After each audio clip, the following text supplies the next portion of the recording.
ರಾಜಣ್ಣ ಅಂತವ್ರಿಗೆ ಭದ್ರತೆ ಅನ್ನೋ ರೀತಿಯಲ್ಲಿ ಕೂಡ ಕೆಲವೊಂದು ನಂದೇ ಅನಿಟ್ರಪ್ ಆಗುತ್ತೆ ಅನ್ನುವಂಥದ್ದನ್ನ ಹೇಳುವಂತ ಸಂದರ್ಭದಲ್ಲಿ ಬೇರೆ ಸಚಿವರು ಎಷ್ಟು ಮಟ್ಟಿಗೆ ಇದನ್ನ ಹುಷಾರಿರ್ಬೇಕಷ್ಟೇ. ಹಾಯ್ ಅಂದ್ರೆ ಹಾಯ್ ಅನ್ನಂಗಿಲ್ಲ ಅಷ್ಟೇ. ಮತ್ತೇನ್ ಮಾಡೋದು? ಏನ್ ಮಾಡೋರ್ನ ಹಾಯ್ ಅಂದ್ರೆ ಆ ಕಡೆ ಓಡಿ ಹೋಗೋದು ಅಷ್ಟೇ. ಬೇರೆ ದಾರಿಲಿ ಏನ್ ಮಾಡೋದು? ಹಾಯ್ ಅಂದ್ರೆ ಆ ಕಡೆ ಓಡ್ಲಿಕ್ಕೆ ಶುರು ಮಾಡಿದ್ರೆ ಹಾಯ್ ಅಂದ್ ಬಾಯ್ ಅಂದ್ ಓಡಿ ಹೋಗೋದು ಅಷ್ಟೇ ಬೆಟ್ರು. ಅದು ಬಿಟ್ರೆ ಬೇರೆ ದಾರಿ ಇಲ್ಲ.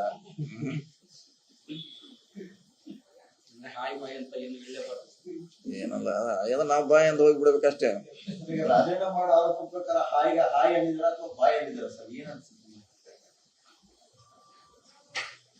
ಈಗ ಅವ್ರು ಹೇಳೋ ಪ್ರಕಾರ ಬಾಯ್ ಅಂತ ಹೇಳಿದಾರೆ ಅನ್ಸುತ್ತೆ. ಅವ್ರು ಹೇಳೋ ನಮ್ಮ ಜೋಡಿ ಚರ್ಚೆ ಆಗಿದ್ದು ಬಾಯ್ ಅಂತ ಹೇಳಿದ್ರು ಅಂತ ಹೇಳಿದ್ದಾರೆ. ಗಂಭೀರತೆ ನೋಡಿದ್ರೆ ಹಾಯ್ ಅಂತ ಹಾಗೆ ಹಾಯ್ ಅಂದಿದ್ದೇನಲ್ಲ, ಹಾಯ್ ಅಂದಿದ್ದ ಅಂತ ಚರ್ಚೆ ಮಾಡಿದಾಗ ಹೇಳಿದ್ರು ಹಾಯ್ ಅಂದಿವ್ ಅಂತ ಅಷ್ಟೇ ಹೇಳಿದ್ರು. ಅವ್ರು ಬಾಯ್ ಅಂತ ಹೇಳಿ ಹೋಗಿದ್ದು ಅಂತ ಹೇಳಿದ್ರು. ಸುಮಾರು ಸರಿ ಚರ್ಚೆ ಮಾಡಿದ್ವಿ. ನಿಮಗೂ ಕೂಡ ಹೇಳಿದಾರೆ. ಅದು ಬಹುಶಃ ಅದ ಆಲ್ರೆಡಿ ಎಲ್ಲರ ಜೊತೆ ಹಂಚ್ಕೊಂಡಿದ್ದಾರೆ ಆ ಘಟನೆಯನ್ನ. ಯಾವ್ದ್ರೆ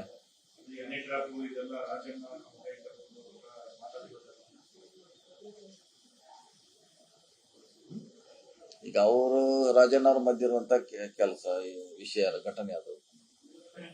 ಇನ್ನು ಬೋಗಸ್ ಅದ ನಿಜಾನ ಸುಳ್ಳು ಅಂತ ಹೇಳಿಕ್ಕೆ ನಮಗಾಗೋಲ್ಲ. ಪೊಲೀಸರು ಹೇಳ್ಬೇಕಷ್ಟೇ. ಸ್ಟಾರ್ಟಿಂಗ್ ರಾಜಣ್ಣ ಮಾತಾಡಿದಾಗ ಮತ್ತೆ 2 ದಿವಸ ಆದ್ಮೇಲೆ ಮಾತಾಡ್ತಾ ಇದ್ದಾರೆ. ಸ್ವಲ್ಪ ಡಿಫರೆನ್ಸ್ ಇದೆ ಸರ್. ಸ್ಟಾರ್ಟಿಂಗ್ ಈ ರಾಜಣ್ಣ ಅವ್ರಿಗೆ ಕೇಳ್ಬೇಕು. ಮತ್ತೆ ನೀವು ಯಾಕೆ ನೀವು ಮತ್ತೆ ಹಂಗಿತ್ತು ಈಗಿತ್ತು ನೀವು ಅವ್ರನ್ನ ಕೇಳ್ಬೇಕು. ಈಗ ಮತ್ತೆ ಸಚಿವರೆಲ್ಲ ಅಲರ್ಟ್ ಆಗಿರ್ಬೇಕು ಅಂತ ಹೇಳ್ತಿದ್ದಾರೆ. ಈ ಪ್ರಕರಣದಿಂದ ಸಚಿವರೆಲ್ಲರೂ ಅಲರ್ಟ್ ಆಗಿರಿ ಅನ್ನೋ ತರದೇನು ಸಂದೇಶ? ಸಚಿವರಾಗಿ ಎಲ್ಲಾರು ಕೂಡಿ ನಮ್ನು ಕೂಡಿ ಎಲ್ಲಾರು ಅಲರ್ಟ್ ಆಗ್ಬೇಕು. ಬರೀ ಸಚಿವರು ಅಟ್ಟ ಯಾಕೆ? ಎಲ್ಲಾರು ಯಾರ್ಯಾರು ರಡಾರ್ನಾಗ ಬರ್ತೈತಿ 300 ಕಿಲೋಮೀಟರ್ ರಡಾರ್ನಾಗ ಹೇಳಕ್ಕಾಗಲ್ಲ. ಯಾರು ಮಿತ್ರರು ಗೊತ್ತಾಗಲ್ಲ, ಶತ್ರುನು ಗೊತ್ತಾಗಲ್ಲ. ಎಲ್ಲಾರು ಅಲರ್ಟ್ ಇರ್ಲೇಬೇಕು. ನಾವೇ ನೀವೇ ಆಗ್ತಲ್ಲ. ಏನಿಲ್ಲ, ಏನು ಖುಷಿ. ನಮ್ದು ಒಳ್ಳೆ ಬಿಲ್ಡಿಂಗ್ ಮಧ್ಯೆ ಹೊಸ ಮಧ್ಯೆ ಅದು ಖುಷಿ ಚೆನ್ನಾಗಿದೆ.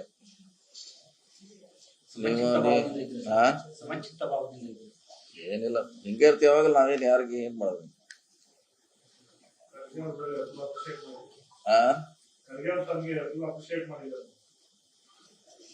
ಒಳ್ಳೆ ಕೆಲಸ ಮಾಡಿ ನಾವು ಬಂದ ಮೇಗ ಮುಗಿಸುವಂತ ಪ್ರಯತ್ನ ಮಾಡಿದ್ರು. 20 ತಿಂಗಳಲ್ಲಿ ಸುಮಾರು 4-5 ವರ್ಷದಿಂದ ಬೇರೆ ಬೇರೆ ಕಾರ್ಯಗಳಿಂದ ಪೆಂಡಿಂಗ್ ಇತ್ತು.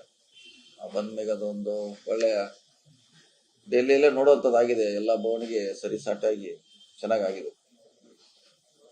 ಬಿಜೆಪಿ ಕಾರ್ಯಕರ್ತರು ನಿಮ್ಮ ಕಾಂಗ್ರೆಸ್ ಪಕ್ಷದ 2 ಶಾಸಕರ ಹೆಸರು ಉಲ್ಲೇಖ ಆಗಿದೆ. ಸೋಮಣ್ಣ ಅವರು ಮತ್ತೆ ಮಂತ್ರಿ ಕೂಡ ನೋಡ್ಬೇಕ್ರ ಅಲ್ಲಿ ಅಭಿವೃದ್ಧಿ ವಿಚಾರದಲ್ಲಿ ಅವರು ಕೆಲವು ಪೋಸ್ಟ್ ಗಳನ್ನ ಮಾಡಿದ್ದಾರೆ. ಅದಕ್ಕೆ ಉದ್ದೇಶಪೂರ್ವಕವಾಗಿ ನನ್ನ ಮೇಲೆ FIR ಗಳನ್ನ ಹಾಕಿದ್ದಾರೆ. ಅದಕ್ಕಾಗಿ ನಾನು ಮನನೊಂದನ ಆತ್ಮಹತ್ಯೆ ಮಾಡ್ತಾ ಇದ್ದೀನಿ ಅಂತ ಡೆತ್ ನೋಟ್ ಅಲ್ಲಿ ಬರೆದಿದ್ದಾರೆ.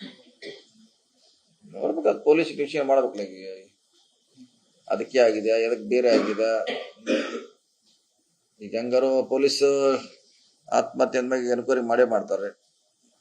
ಯಾರಿಂದ ಆಗಿದೆ ಅನ್ನೋದು ತನಿಖೆ ಮಾಡಿದಾಗ ಗೊತ್ತಾಗೋದಿಲ್ಲ. ನಾವು ಇಷ್ಟು ದೂರಿಂದ ನಾವು ಹೇಳೋದು ಕಷ್ಟ. ಮಡಿಕೇರಿಯಲ್ಲಿ ಏನಾಗಿದೆ ಅಂತ.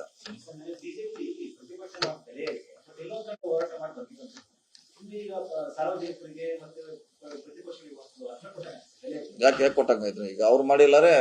ಮೆಟ್ರೋ ಏನ್ ಮಾಡಿದಾರೆ? ಅವ್ರೇನ್ ಮಾಡಿದಾರೆ? ಅವ್ರು ಮೆಟ್ರೋ ಮಾಡಿದ್ದಾರೆ. ಡೀಸೆಲ್ ಪೆಟ್ರೋಲ್ 10 ವರ್ಷನಾಗ ಎಷ್ಟು ಸಲ ಅವರು ಹೈಕ್ ಮಾಡಿದ್ದಾರೆ. ಮತ್ತೆ ಮಾಡಿದಾರೆ, ಅವರು ಮಾಡಿದಾರಲ್ಲ.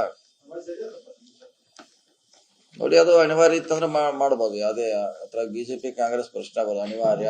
ಆ ಸಂಸ್ಥೆಗೆ ಅದು ನಷ್ಟ ಆಗ್ತಂದ್ರೆ ಮಾಡ್ಲೇಬೇಕಾಗ್ತದೆ.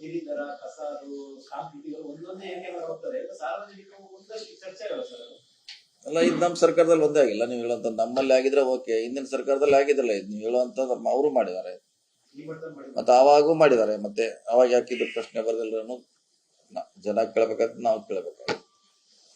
ಸೊ ಅನಿವಾರ್ಯತೆ ಇದ್ರೆ ಮಾಡ್ಲೇಬೇಕಾಗ್ತೈತಿ. ಅನಾವಶ್ಯಕ ಮಾಡಿದ್ರೆ ಓಕೆ. ನೀವ್ ಹೇಳ್ದಂಗೆ ಈಗ ನೋಡಿ, ಆ ರೈಲ್ವೆ ಒಂದ್ ಸಲ ಡಬಲ್ ಮಾಡಿದ್ರು, ಎಲ್ಲ ವಿರೋಧ ಮಾಡಿದ್ರು, ಮತ್ತೆ ಅದು ಕಡಿಮೆ ಮಾಡಿದ್ರು. ಹಂಗ ಆಗಬಾರ್ದಲ್ಲ.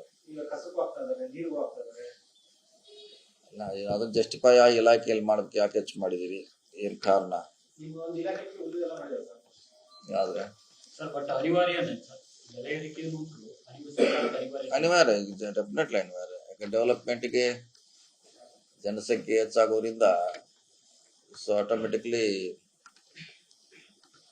ದುಡ್ಡು ಜಾಸ್ತಿ ಬೇಕಾಗ್ತದೆ.